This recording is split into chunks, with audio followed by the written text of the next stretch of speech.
Video کو like کر کے آگے شیئر ضرور کر دینا۔ اور پھر جو ان کی جوتیاں سروں پہ رکھتے ہیں، پھر ان کو خیرات میں نور ملتا ہے۔ نور کسی کو وراثت میں ملتا ہے اور نور کسی کو خیرات میں ملتا ہے۔ جنہیں خیرات میں ملا وہ بھی قابل تعظیم ہے، جنہیں وراثت میں ملا وہ بھی قابل تعظیم ہے، لیکن نور ملنا چاہیے، اور نور وہیں ملتا ہے جس کا تعلق نور سے ہوتا ہے۔ آپ بہت پرانے مقرر لوگ کو سنتے ہوں گے تو آپ کو پتہ ہوگا، مالیگاؤں والے بہت تقریریں سن چکے ہیں۔ اسی زمین پر ہمارے بزرگ علامہ سعید اعجاز کامٹوی رحمۃ اللہ علیہ کو لوگوں نے سنا، پھر ان کے اور سینئروں کو علامہ نظامی کو سنا، اور سینئروں کو لوگ سنتے رہے۔ ہمارے بڑے بزرگ علماء اکثر قوم کو سمجھانے کے لیے مثال دیتے تھے، بھیا پاور ہاؤس سے جس کا تعلق جڑتا ہے اسی کا بلب جلتا ہے نا، اسی کا بلب جلتا ہے۔ تو اب پتہ چلا نور والے گھرانے سے جس کا تعلق جڑتا ہے تو اسی کو تو نور ملتا ہے نا۔ جس کا تعلق نور والے گھرانے سے نہیں ہوگا، جو نور والے گھرانوں کو دیکھ کر کے منہ چڑھائیں، منہ ٹیڑھا کریں، پھر ان کے بلب کیسے جلیں گے؟ ارے ان کے بلب تو نہ یہاں جلتے ہیں نہ وہاں جلتے ہیں، بلکہ وہ خود جلتے ہیں۔ ان کے بلب نہیں جلتے، وہ خود جلتے ہیں۔ اور نور والے گھرانے پر جو قربان ہوتے ہیں، کنیکشن قائم کرتے ہیں۔ غوث الاعظم سے نور والا گھرانہ ہے، غریب نواز سے نور والا گھرانہ ہے، مخدوم اشرف سے نور والا گھرانہ ہے، وارث پاک سے نور والا گھرانہ۔ ارے ان سے جو جڑے ہیں ایسے نور والے ہو گئے کہ لوگ فرق نہیں کر پاتے کہ یہ ہے کہ یہ ہے۔ نور والوں سے جڑ کر دنیا نے دیکھا نا، امام اہل سنت جب آل رسول احمدی کے پاس مرید ہونے کے لیے گئے تو آپ نے اپنے دل کا فوکس ان پر کیا ڈالا؟ جب باہر نکلے تو لوگ پہچان نہیں پا رہے تھے کہ یہ آل رسول ہے کہ یہ آل رسول، یہ آل رسول ہے۔ پھر کیسے پہچانا؟ اس طرح پہچانا، جس کی داڑھی سفید تھی وہ آل رسول ہے، اور جس کی داڑھی کالی تھی وہ اہل سنت کا امام ہے۔ تو نور یہ بناتا ہے انسان، بیچاروں کو جن کو نور کی معرفت ہی نہیں۔ تو یاد رکھنا، شیطان بھی کبھی کبھی بہکانے کے لیے نور لاتا ہے۔ تو آیا نور، اور وہ بھی کس کے سامنے؟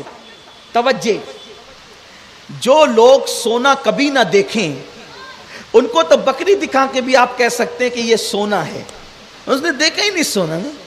جس نے ہرن کبھی نہ دیکھا اس کو کتا دکھا کے بھی کہہ دے کہ بیٹا جی یہ سونا ہے، یہ ہرن ہے، وہ تو مان جائے گا نا، کیونکہ اس نے نہ کبھی کتا دیکھا نہ کبھی ہرن دیکھا، اس لیے وہ مان جائے گا کہ چلو ٹھیک ہے یہی ہرن ہے۔ دیکھا ہی نہیں کبھی، کتا بھی نہیں دیکھا، ہرن بھی نہیں دیکھا۔ لیکن وہ شیطان نے غلطی اتنی بڑی کر دی تھی کہ وہ نور لے کر اس کے پاس آیا تھا جس کا گھرانہ ہی نور کا تھا۔